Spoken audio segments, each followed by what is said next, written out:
सूर्यकोटि समप्रभ निर्विघ्नं कुरु मे देव सर्वकार्येषु सर्वदा।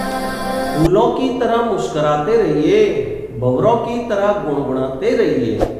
चुप रहने से रिश्ते भी उदास हो जाते हैं। कुछ उनकी सुनिए तो कुछ अपनी सुनाते रहिए। भूल जाइए शिकवे शिकायतों के पलों को और छोटी छोटी खुशियों को मोती लुटाते रहिए। नमस्कार, दिनेश सुंदेशा, कक्षा 10वीं, विषय गणित। हम जो अध्ययन कर रहे हैं बिंदु पर, आइए आज हम त्रिभुज में जो माध्यिका होती है उस माध्यिका पर विचार करते हुए एक हम प्रमेय सिद्ध कर रहे हैं।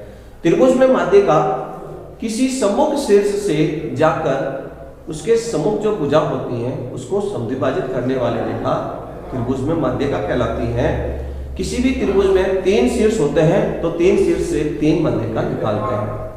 ये तीनों जहां माध्यिका प्रतिच्छेद होती हैं वह त्रिभुज का केंद्र कहलाता है। उस पर आधारित हम एक प्रमेय हम यहाँ करने वाले हैं। देखिए प्रमेय में लिखा हुआ है, सिद्ध कीजिए कि त्रिभुज में माध्यिकाएं तीनों एक ही बिंदु से गुजरती हैं और वह जो बिंदु माध्यिका को 2:1 से विभाजित करता है। इसको सिद्ध करने के लिए यहाँ पर एक हमने चित्र बनाया है।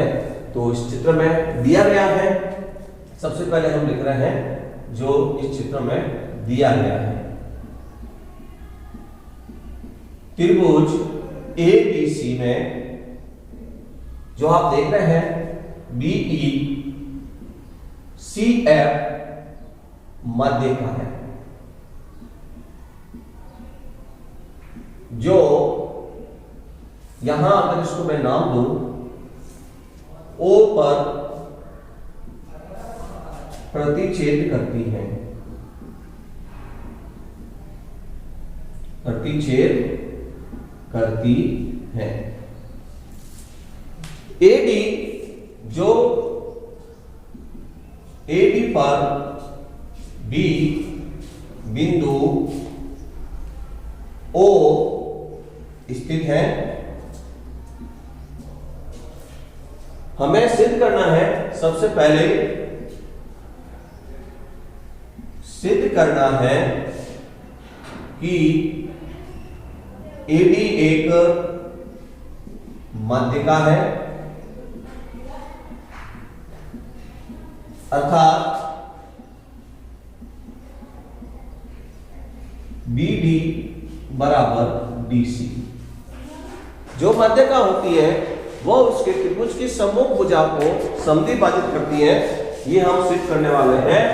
पुनः और हमको एक सिद्ध करना है, जो ये प्रतिच्छेद बिंदु है वो त्रिभुज का केंद्रक है और ये केंद्रक O इन जो माध्यिकाओं को है एक अनुपात में OA अनुपात OD बराबर, इसी तरह से दूसरा जो अनुपात है OB अनुपात OE बराबर OC अनुपात OF 2:1। ये भी हमको सिद्ध करना है। तो सिद्ध करने के लिए हमने यहां पर कुछ रचना की है।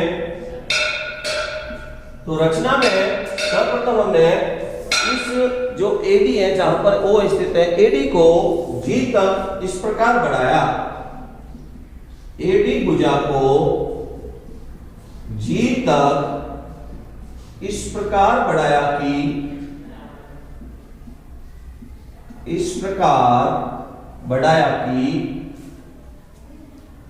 OA बराबर OG, ये जो OA का मान है वो OG के बराबर हो जाए। इस प्रकार इस AD को आगे बढ़ाते गए। वह बिंदु G को B व C से मिलाया, B व C से मिलाया। ये हमने रचना में काम किया। अब हम सिद्ध करने के लिए उत्पत्ति में सर्वप्रथम हम एक नियम प्रयोग में लेंगे जो हमने पूर्व कक्षा में पढ़ा है। मध्य बिंदु प्रमेय के नियम से पहचाना जाता है किसी त्रिभुज की दो भुजाओं के यदि मध्य बिंदु को मिलाया जाए तो वह भुजा तीसरी भुजा के समांतर व आदि होती है। जैसे ये त्रिभुज है, ये दो मध्य बिंदु को मिलाया तो ये जो BC है उसके सम्मुख भुजा, अगर इसको PQ माने तो ये मध्य बिंदु को मिलाने वाली त्रिभुज की तीसरी भुजा के समांतर होगी।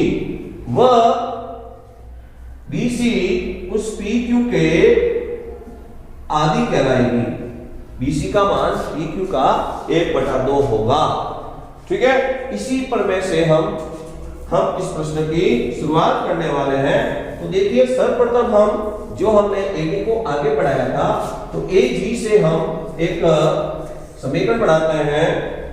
त्रिभुज बनने वाला AG से लेफ्ट साइड के अंदर त्रिभुज ABG में मध्य बिंदु प्रमेय से, ये जो अभी हमने नियम बोला मध्य बिंदु प्रमेय से, यहां हम एक समीकरण बनाने वाले हैं जो दिख रहा है आपको। ये त्रिभुज ABG में तो AB भुजा पर और AG भुजा पर बिंदु F और O को मिलाने पर इसकी तीसरी भुजा BG, तो OF BG के समांतर हो जाएगा।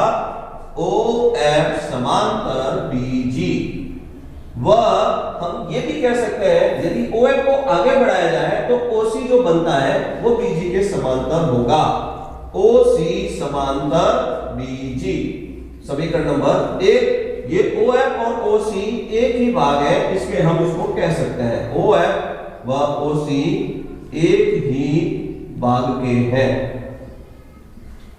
इसी प्रकार हम एक बार और पुनः त्रिभुज लेते हैं। वो AG के राइट हैंड साइड में बना हुआ है त्रिभुज ACG। त्रिभुज ACG में पुनः हम एक बार मध्य बिंदु प्रमेय को प्रयोग में लेते हैं। मध्य बिंदु प्रमेय से तो अब यहां पर देखते हैं, इस त्रिभुज में मध्य बिंदु जो आ गए हैं वो त्रिभुज ACG में AG भुजा पर बिंदु है O और AC भुजा पर बिंदु है E। तो OE मध्य बिंदु प्रमेय से हम यहां पर ये जो OE है वो समांतर हो जाएगा GC के। वह इसी OE को अगर आगे बढ़ा दिया जाए तो ये OB बन जाता है, तो OB समांतर हो जाएगा GCG के। समीकरण नंबर 2, क्योंकि यहां भी OE व OB एक ही भाग के हैं, तो इन दोनों के खातिर हम कह सकते हैं समीकरण 1 व समीकरण 2 से यहां जो OB समांतर है GC के, OC समांतर है BC के।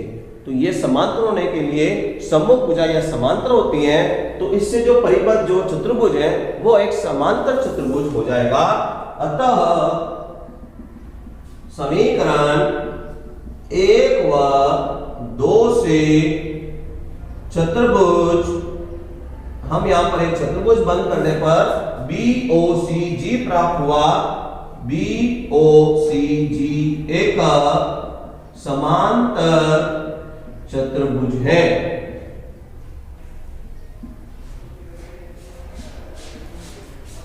तो ये जो BOCG एक समांतर चतुर्भुज हमको प्राप्त हुआ, तो हम जानते हैं कि समांतर चतुर्भुज में विकर्ण एक दूसरे को समद्विभाजित करते हैं।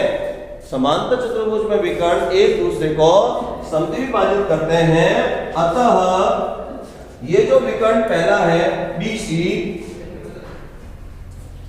विकर्ण BC में ये बराबर दो भागों में बढ़ गया, BD बराबर DC।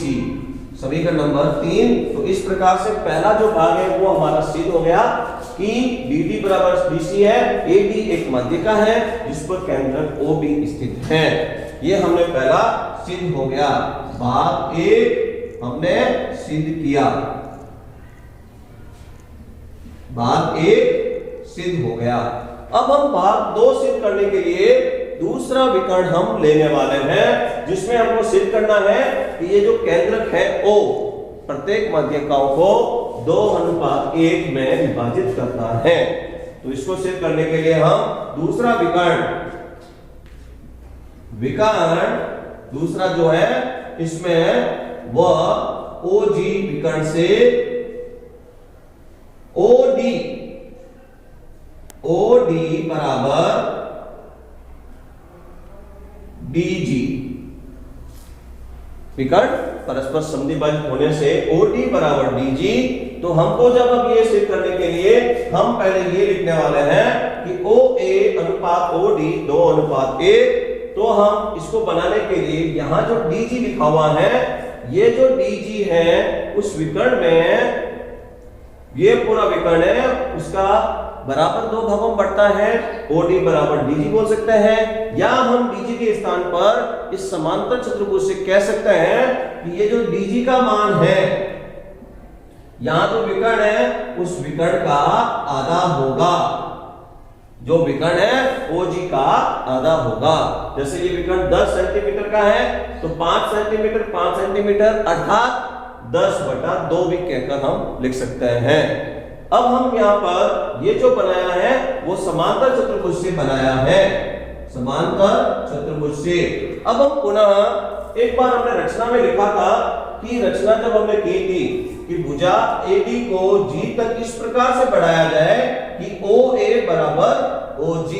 तो हमने बोला था OA बराबर OG की रचना के मुताबिक OA और OG का मान समान है, तो हम यहाँ पर OG को हटाकर OA लिख सकते हैं। रचना से OG बराबर OA रखने पर तो OD बराबर 1/2 OA हो गया। तो अब हम OD को उधर भेज देते हैं तो 2 बराबर OA बटा OD बट्टा में 1 लिख देते हैं। तो इस प्रकार से हम कह सकते हैं OA अनुपात OD बराबर 2:1। ये जो माध्यिका थी AD माध्यिका, उसके अनुपात में हमने बोल दिया कि OA और OD का अनुपात 2:1 है। इसी प्रकार हम कह सकते हैं कि OA अनुपात OD बराबर OB अनुपात OE बराबर OC अनुपात OF।